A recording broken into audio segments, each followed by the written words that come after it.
Iginiit ng Department of Migrant Workers na hindi dapat sinisingil ng placement fees ang mga OFW na nagnanais magtrabaho sa ibang bansa. Ayon kay Migrant Workers Secretary Hans Kakdak, may polisiya ang Qatar na nagtatakda ng no placement fee policy para sa mga aspiring OFWs.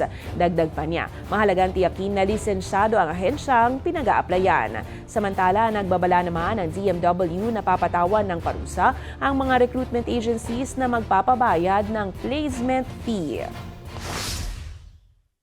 Ang no placement fee policy sa Qatar, by the way, no, na both sides agreed to this also nung kamakailan lamang in joint committee meeting last August, first week of August. Ang esensya nito ay hindi pwedeng maningil o managa ang recruitment agency for their services, no, dun sa job applicant, kasi bawal on both sides, the Qatari side and the Philippine side. So yan ang itinalaga na natin.